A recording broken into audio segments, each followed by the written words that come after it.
Tout art et toute investigation, et pareillement toute action et tout choix, tendent vers quelque bien, à ce qu'il semble.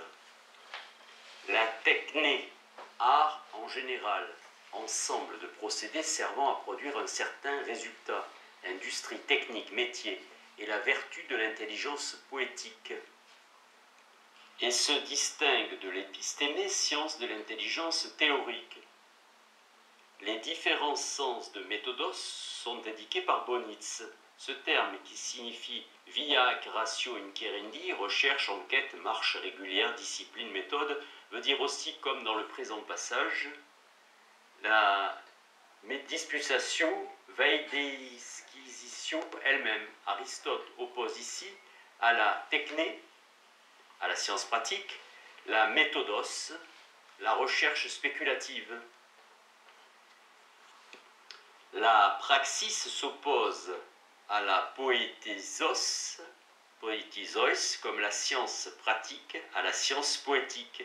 La science poétique est la science de la production. Elle se propose la réalisation d'une poésis, l'œuvre extérieure à l'artiste.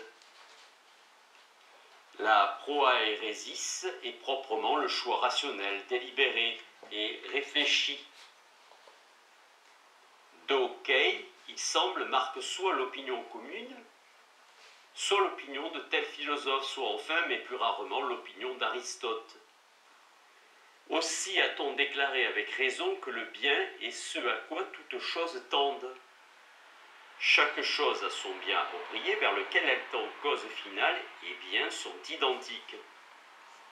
Mais on observe en fait une certaine différence entre les fins, les unes consistent dans des activités et les autres dans certaines œuvres distinctes des activités elles-mêmes.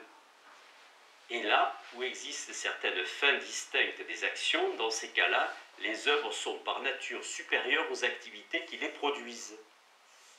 Or, comme il y a multiplicité d'actions, d'art et de sciences, leurs fins aussi sont multiples. Ainsi, l'art médical a pour fin la santé, l'art de construire des vaisseaux, le navire, l'art stratégique, la victoire, et l'art économique, la richesse.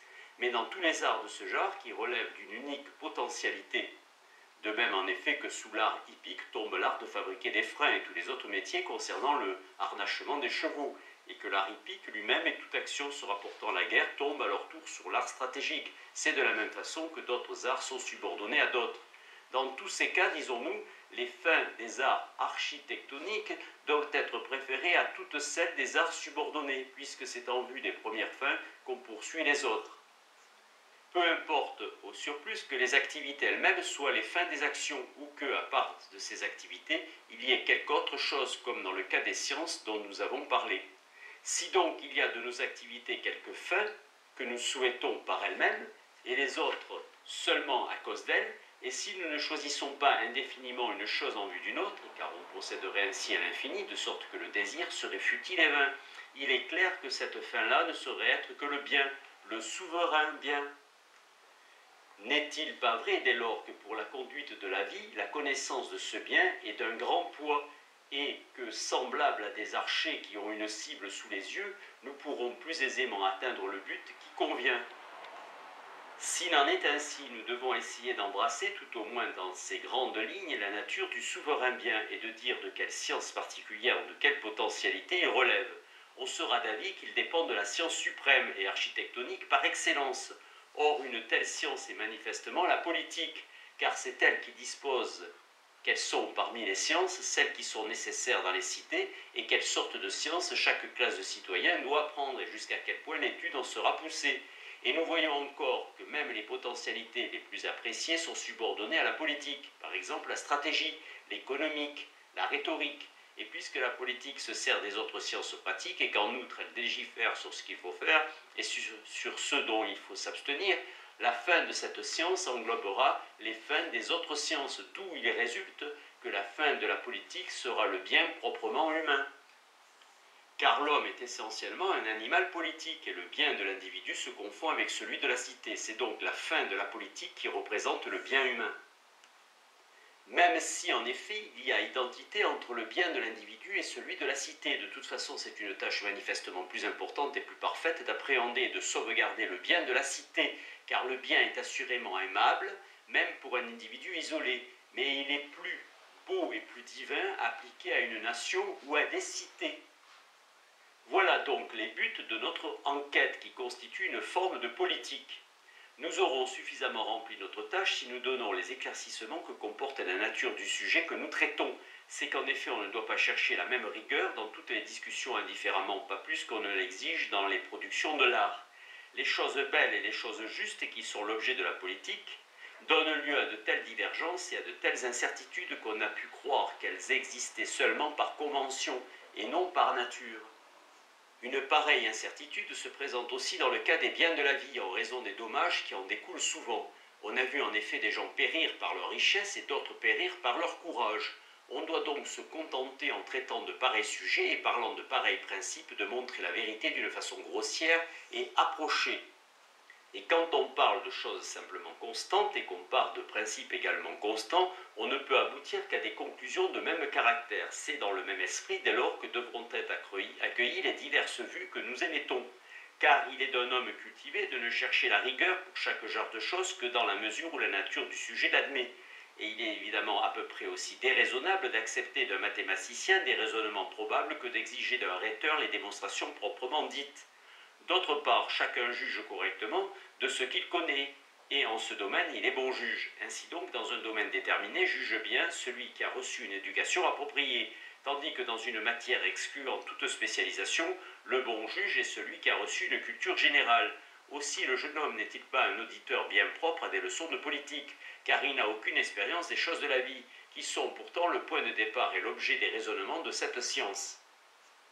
De plus, étant enclin à suivre ses passions, il ne retirera de cette étude rien d'utile ni de profitable, puisque la politique a pour fin non pas la connaissance, mais l'action.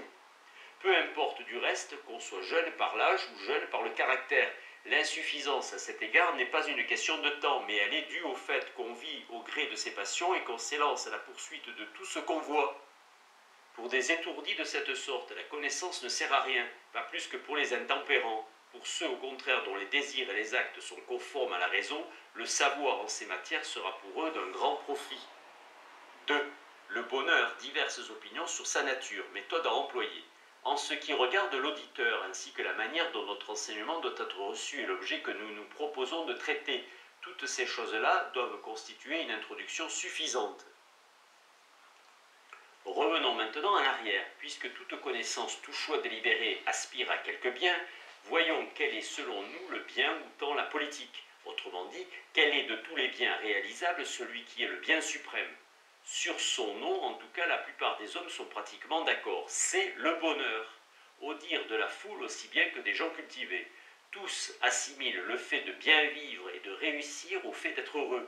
Par contre, en ce qui concerne la nature du bonheur, on ne s'entend plus et les réponses de la foule ne ressemblent pas à celles des sages.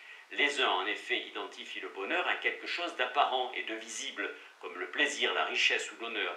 Pour les uns, c'est une chose et pour les autres, une autre chose. Souvent, le même homme change d'avis à son sujet. Malade, il place le bonheur dans la santé et pauvre dans la richesse. À d'autres moments, quand on a conscience de sa propre ignorance, on admire ceux qui tiennent des discours élevés et dépassant notre portée.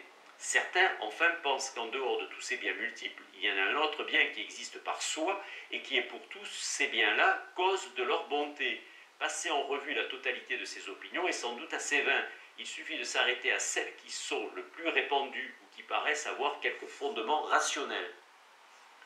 N'oublions pas la différence qui existe entre les raisonnements qui partent des principes et ceux qui remontent aux principes. On peut donc dire que les véritables principes, au sens de point de départ, sont ici les faits eux-mêmes. C'est, en effet, à juste titre, que Platon se posait la question et qu'il recherchait si la marche à suivre est de partir des principes ou de remonter aux principes, tout comme dans le stade les coureurs vont des athlètes à la borne ou inversement. Athlètes, les juges du camp. Il faut en effet partir des choses connues, et une chose est dite connue en deux sens, soit pour nous, soit d'une manière absolue. Sans doute devons-nous partir des choses qui sont connues pour nous.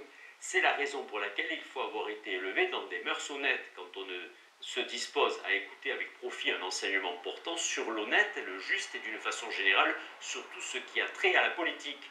car ici le point de départ est le fait, et si le fait était suffisamment clair, nous serions dispensés de connaître en sus le pourquoi. Or, l'auditeur, tel que nous le caractérisons, ou bien est déjà en possession des principes, ou bien est capable de les recevoir facilement. Quant à celui qui ne les possède d'aucune de ces deux façons, qu'on le renvoie aux paroles d'Hésiode. Celui-là est absolument parfait, qui de lui-même réfléchit sur toute chose, et censé encore celui qui se rend au bon conseil qu'on lui donne. Quant à celui qui ne sait ni réfléchir par lui-même, ni en écoutant les leçons d'autrui, les accueillir dans son cœur, celui-là en revanche est un homme bon à rien.